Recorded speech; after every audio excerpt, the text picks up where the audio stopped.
Maravilha. Então vamos lá. Nesse curso, né, de baralho cigano que eu estou propondo a partir desta primeira aula, que é uma aula aberta, eu sou Chico Forlenza, Forlenza Filho. Chico Forlenza é o meu pai, mas o meu nome artístico, né, o meu nome social é Chico Forlenza. É, eu sou formado em artes plásticas, na época chamava, hoje chama artes visuais, pela FAAP, em São Paulo, na década de 80, meados da década de 80, e ao final da formação em artes plásticas, eu fiz a minha pós-graduação em arte terapia. Na verdade, o primeiro curso de arte terapia que eu fiz era um curso só de especialização, era um curso complementar da faculdade, porque não existia arte terapia no Brasil.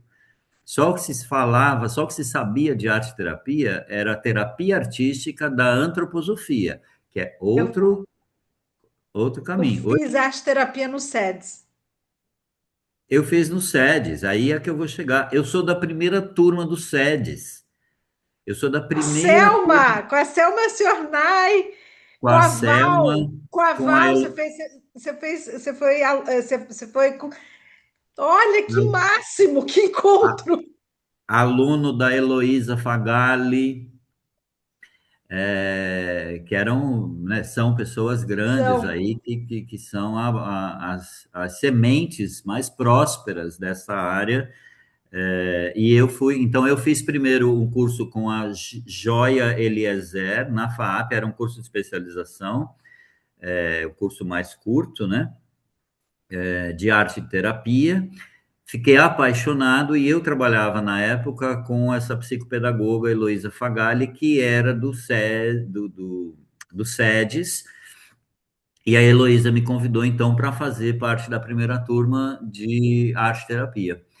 E aí eu passei a trabalhar com grupos de arte terapia. Eu não atendia individualmente, eu só fazia trabalhos em grupo, vivências, workshops.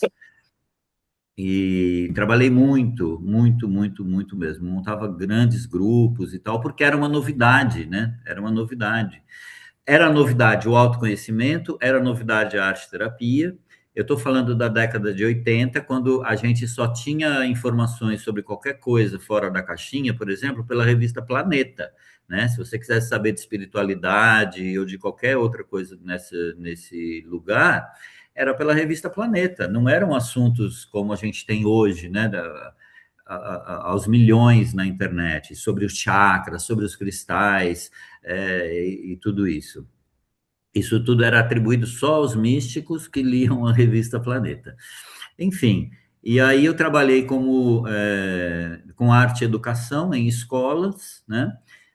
Como artista plástico, viajando o Brasil, fazendo exposição, ganhei muitos prêmios, mandei quadros para fora do Brasil, e artista plástico, até que em determinado momento da minha vida, a espiritualidade começou a me usar para a produção de algumas imagens de seres de outras galáxias, né? Eu não sabia nada disso, eu nunca tinha visto nada disso, porque não existiam essas imagens. A gente ou tinha imagem de santo ou de orixá, né? Mas não tinha imagem de seres de outras galáxias, a não ser aquelas estereotipadas do ET cabeçudo, né? E eu comecei a desenhar alguns seres espirituais, eu não sabia o que era. Um sensitivo viu e disse para mim: Você está desenhando ah, a equipe de Ashtar Sheran. Não sei se vocês conhecem, mas segundo essa linha de crença, né? Ele é o comandante de um grande esquadrão, vamos dizer assim, de naves que circundam o planeta. E eu estava ali sem saber de nada, eu estava ali desenhando aquilo. Não era como o Gasparetto, que fecha os olhos, não sabe pintar e pinta o Monet. Não. Como eu tenho as ferramentas da arte, então era como eu estou conversando com vocês aqui. Eu podia estar pintando aqui um desenho e conversando normalmente com uma pessoa. Na época eu fumava cigarro, imagina isso, espiritualidade, né? Olha isso. Eu fazia fumando cigarro, parava, ia tomar um café, voltava e desenhava. Então eu fiz muitas exposições que chamavam arte mística, né? Isso tudo na década de 80. E em algum momento ali, com 26 anos,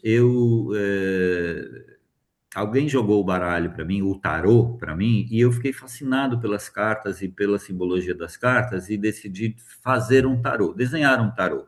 Não era criar um tarô para jogos, mas desenhar aquelas cartas, pintar, fazer uma exposição com quadros com aqueles arquétipos.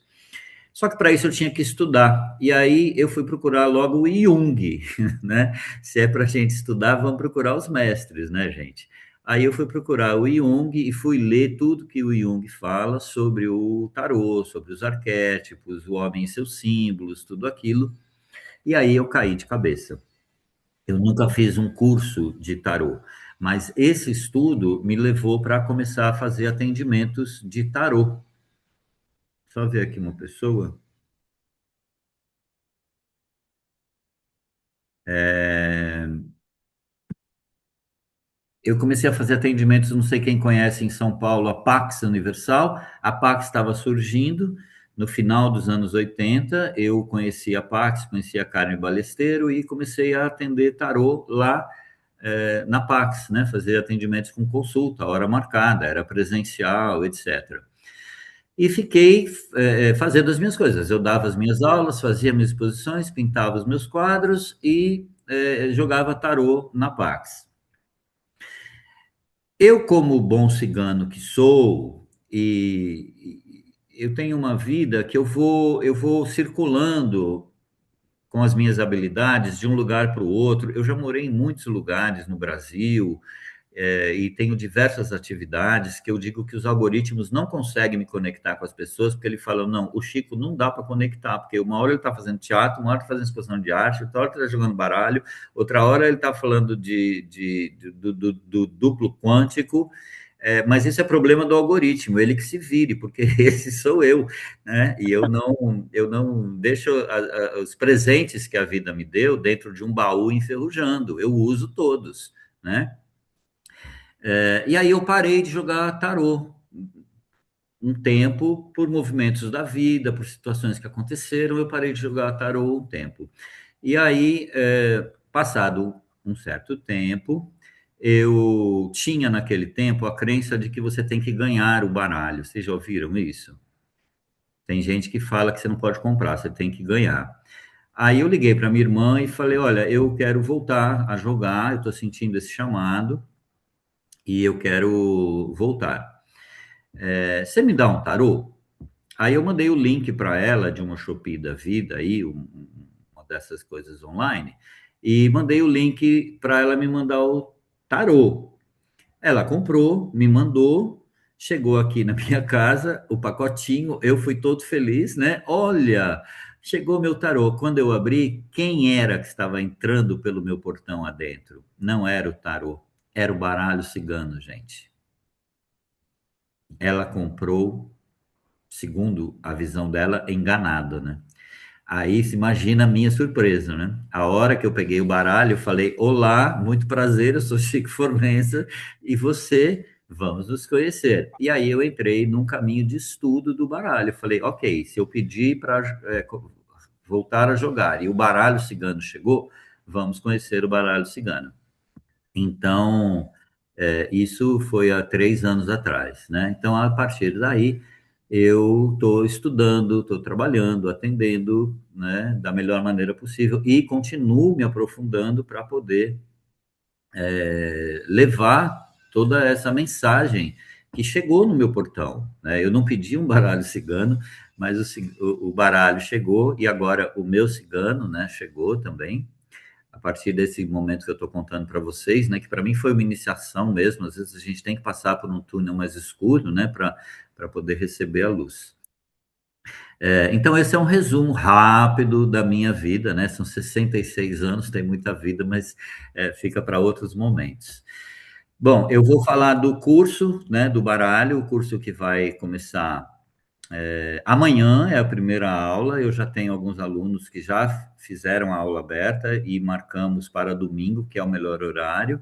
Então, esse curso ele vai ter a duração de 12 encontros semanais e as aulas vão ficar gravadas. Ou seja, se você eventualmente não puder um domingo por qualquer motivo, a aula vai ficar gravada. tá bem?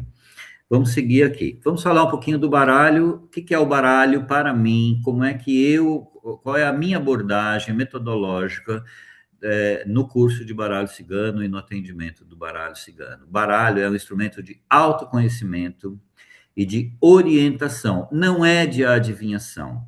Ninguém vai adivinhar nada. Tem pessoas que adivinham, tem pessoas que nasceram com dom? Tem, mas não é você e não sou eu. Quer dizer, eu não sei se não é você, né? Pode ser que seja alguém aqui, mas nós não vamos olhar para o baralho com a visão de que nós temos que adivinhar o que o consulente está querendo. Não, flor do campo. Nós não vamos adivinhar o que você está querendo. Nós vamos precisar fazer perguntas para a gente saber um pouco da sua vida, do seu universo, mesmo que sejam respostas amplas, para que a gente possa entender o diálogo com o baralho. Né? Por quê? O baralho ele tem uma linguagem que é viva. Ele não são placas de metal, inscrições em uma placa de metal que está tudo gravado, definido ali é desse jeito. Não. O baralho ele é dinâmico, né? Como ele é uma linguagem simbólica, imagética, eles são imagens. Essas imagens elas permitem várias leituras. Inclusive, como eu já falei e vou falar mais para frente aqui, quando falar da questão da tiragem. Então, a gente tem, por exemplo, aqui nesse slide, a gente tem a carta do ramalhete, né? O ramalhete, ele, se for pegar a palavra-chave, ele é presente, ele é surpresa, ele é carinho, ele é afeto, né? Ele é tudo isso. Imagina a situação. Você está em casa, toca a campainha, o porteiro fala: Olha, tem um entregador aqui com um ramalhete de flores. Uau! Né? Você já entra naquele estado. Uau, que surpresa! Quem será? Por que será ramalhete? Mas não é meu aniversário? É meu aniversário? Ou que seja meu aniversário? Quem será que me mandou? Então, o ramalhete ele traz esse aspecto da surpresa nas palavras-chave. Porém, eu vou explicar mais para frente, conforme a posição que ele cair num jogo de mais cartas, ele pode mudar totalmente. Ele pode não ter mais esse significado. Ah, vamos falar dela, a senhora Mademoiselle Lenormand. Eu vou dar um resumo da vida de Mademoiselle Lenormand. Não é Madame, porque em francês, Madame são as mulheres casadas e Mademoiselle não foi casada. Tem até um relato nos meus estudos, nas pesquisas que eu faço sobre ela, sobre a vida dela, que um amigo confidente dela, diz que ela morreu virgem. Há controvérsias, mas não é da nossa conta também, né, gente? Quem foi Mademoiselle Lenormand? Mademoiselle Lenormand, ela nasceu na França, não exatamente em Paris, eu não me lembro agora o nome da cidade dela, e ela, aos 5 anos, ela ficou órfã da mãe, o que é um impacto muito grande na vida de uma criança. Ela nasceu em meados de 1700, ou seja, século XVIII. Vamos situar Mademoiselle Lenormand no tempo e no espaço. Ela nasce no interior da França, no meio do século XVIII, e a vida dela é bucólica, a vida dela é tranquila. Ela é uma criança que não tem televisão, ela não tem telas, né? Sabe-se lá se vai para a escola, porque muitas vezes naquele tempo o ensino era homeschool, né? Era dentro de casa, a formação que os pais davam, né? Ensinando a ler, ensinando, enfim, os conhecimentos básicos ali para as crianças. Então, ela tem uma vida muito tranquila, muito bucólica, muito pacata, né? Provavelmente com uma paisagem, um cenário também muito bucólico, de montanhas, de campos, observando a natureza, ouvindo os pássaros, né?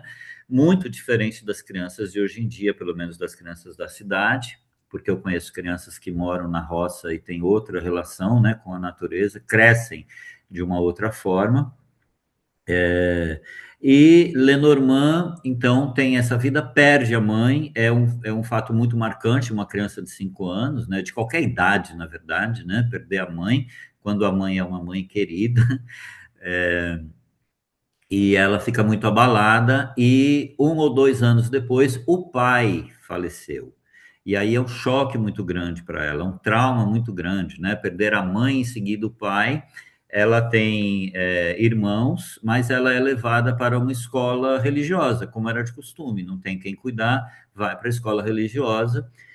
E ela chega nessa escola religiosa já manifestando algumas das suas intuições, das suas premonições, um, dos seus talentos espirituais, vamos dizer assim, né? Eu me lembro, eu me lembro muito bem, já era agora chama sexto ano, mas era a quinta série. Eu estava fascinado de entrar na quinta série, né?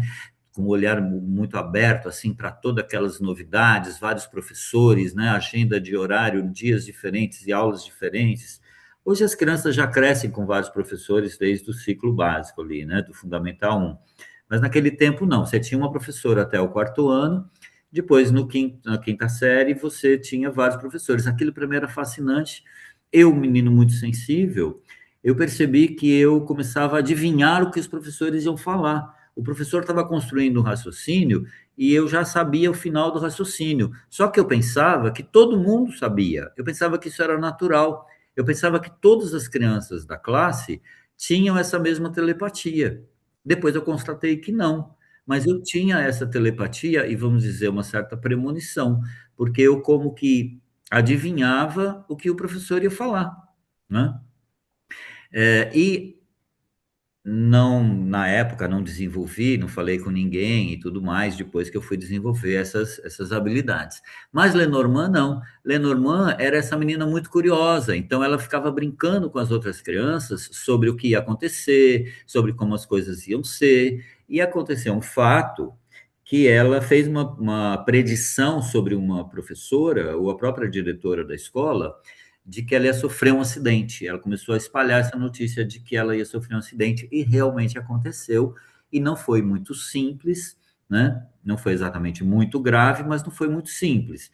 Então, isso abalou muito a relação social dela dentro da escola, porque as pessoas começaram a falar, mas ela disse que ia acontecer, ela disse que ia acontecer. E aí tem toda aquela coisa de ela é uma bruxa, e essas coisas não podem acontecer, a gente não pode conviver com esse tipo de pessoa.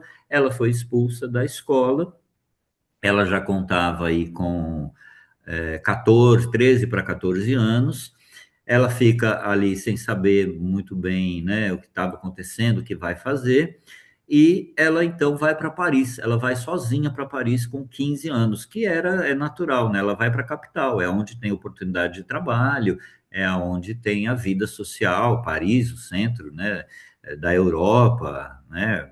A cidade luz, a cidade que é referência no mundo de todas as vanguardas da arte, da cultura, da moda, né? Da música, da dança, etc. Uma cidade efervescente. E ela então vai para Paris, começa a trabalhar em Paris, não se tem muita informação exatamente. Alguns dizem que era garçonete, outros dizem que era ajudante de manicure, de salão de beleza, né, de cabeleireiro, esse tipo de coisa. Era uma época que se usava muita peruca, né? E ela continua, então, fazendo as previsões dela. Só que aí ela começa a fazer as previsões com o baralho normal, o baralho de naipes, né? O baralho que os ciganos jogam. Porque a gente chama esse baralho de baralho cigano, mas esse baralho não é cigano. O baralho cigano é o baralho de naipes. Os ciganos, eles jogam o baralho de naipes. O baralho que joga truco, que joga bafo, sei lá, né? E ela começa a jogar esse baralho e ela começa a fazer previsões. Era um momento em que isso não era comum, isso era uma atividade excêntrica, era uma atividade que era de propriedade dos ciganos, que eram mais excêntricos ainda, pelas suas roupas, vestimenta, jeito de existir no planeta, eram mais excêntricos e menos comum de serem vistos, né? Porque eles estavam sempre fora da cidade, nas suas carroças, nos seus acampamentos. E ela, então, por não ser uma cigana, estar inserida naquela sociedade, trabalhando, jogando baralho e fazendo previsões, ela começa a ser muito procurada. Ela começa, as pessoas com quem ela trabalhava começam a trazer outras pessoas pela curiosidade. Olha, está trabalhando uma menina que ela joga as cartas e ela fala isso, fala aquilo, né? A cartomancia gera muita curiosidade nas pessoas, né? De forma geral. Então, a fama de Lenormand começa a crescer, começa a formar fila de pessoas para serem atendidas por ela, e começam a chegar serviçais da corte, nós estamos falando de um tempo ainda, né, da corte francesa, e essas serviçais começam a frequentar buscando informações e levam para a corte a informação de que tem uma mocinha na cidade que lê cartas e que lê muito bem e lê para todo mundo. E ela, claro, uma menina pobre, uma menina do interior, uma menina órfã, morando sozinha, começa a ficar famosa com a leitura, começa a ser aceita, né? Ao contrário do que aconteceu na escola, ela começa a ser aceita pela atividade mística, esotérica, né, que ela está fazendo. Então, ela se empenha nisso e logo ela aluga uma sala e ela monta uma sala de atendimento. E o que acontece é que ela começa a atrair as pessoas da corte, os nobres da corte, né? A nobreza da corte começa a frequentar o salão de Mademoiselle Lenormand. E aí ela é levada para a corte, né? Aí ela cai nas graças das pessoas lá, dos nobres, e ela é levada para a corte. E quando ela vai para a corte, ela se dá o nome de Sibila da Corte. Sibila é o nome que se dá às profetisas, né? Está no Antigo Testamento, né? É de muitas tradições filosóficas, as sibilas, que são as figuras femininas, que são os oráculos. E ela se dá esse nome, Sibila da Corte, e aí ela cai nas graças da corte. E o que ela começa a fazer, gente? Isso é incrível.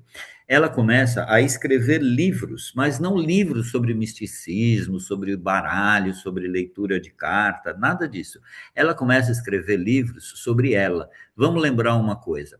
A rede social de 1800, que já estamos em 1800, a rede social é o papel escrito, né?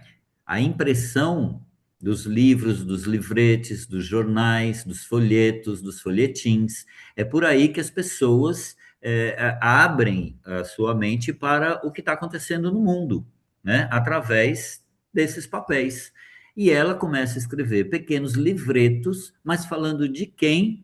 De si mesma. Ela começa a fazer marketing pessoal, ela começa a fazer marketing pessoal. Ela começa a escrever sobre ela, quem é ela, etc. e tal. E ela começa então a ficar ainda mais famosa. E ela escreve nesses livros e livretos que ela está na corte, que ela é a Sibila da corte, que ela acerta as leituras dela, ou seja, ela cria fama. Quem cria fama deita na cama. Ela faz um marketing muito bem feito. São inúmeros livros que ela escreveu, mas nenhum sobre baralho, nenhum sobre carta, nenhum sobre leitura, sobre quiromancia, sobre práticas místicas, nada disso. Existem poucas informações a respeito de Mademoiselle Lenormand que se possa acessar fontes fidedignas, porque ela virou uma lenda, né? Ela virou uma lenda, e como lenda tem muita coisa que pode não ser verdade. Mas existem documentos, por exemplo, da polícia, porque ela foi presa algumas vezes. Ela ficou presa por pouco tempo, mas ela foi presa porque a denunciavam, né? E provavelmente por causa da Revolução Francesa, que é na época.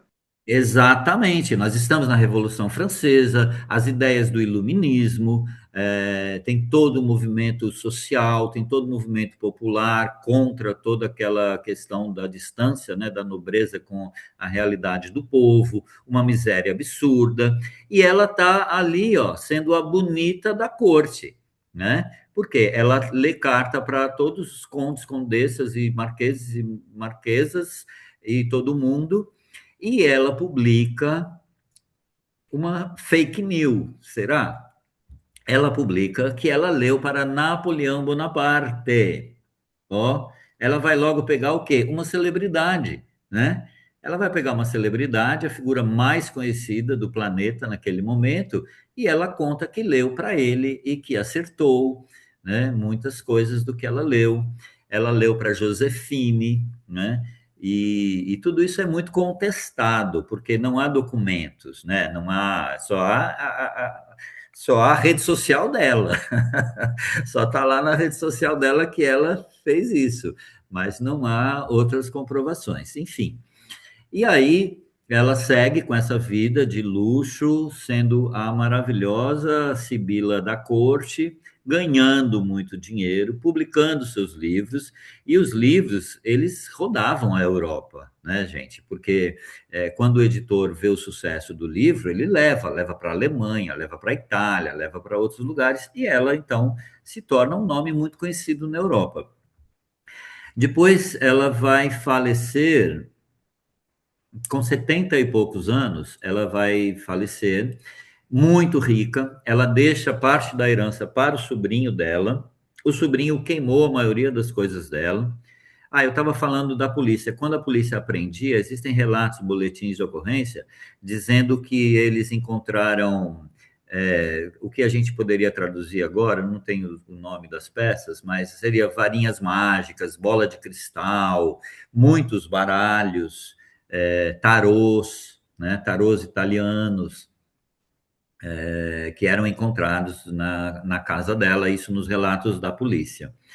E aí o sobrinho dela queima tudo isso, destrói tudo isso, ele não tem o menor interesse nessas coisas, e só no dinheiro mesmo, ele fica com o dinheiro. Só que antes de morrer, ela deixou o funeral dela preparado. Olha que pessoa mais louca. Ela deixou o roteiro e deixou tudo pago para o funeral dela. Ela foi velada, o velório dela foi numa catedral de Paris, né? Então ela pagou esse velório, as flores e todo o ritual, todo o cerimonial, ela pagou tudo, deixou tudo pago, tudo acertado. Foi enterrada no melhor cemitério lá de Paris, deixou tudo pago, tudo quitado, e o restante do dinheiro ela deixou de herança para o sobrinho. E como é que surge o baralho, então? Então, por que que esse baralho surge, chama-se Lenormand, se ela não criou um baralho? Esse baralho, na verdade, ele tem a sua origem, a sua gênese na Alemanha. Na Alemanha havia a prática de um jogo de mesa de cartas com dados que era chamado Jogo da Esperança. Esse Jogo da Esperança, as cartas tinham algumas imagens, as pessoas jogavam o dado, não sei qual era a dinâmica ali, e tiravam uma carta e lá tinha uma carta, a coruja. Então eles brincavam com essa adivinhação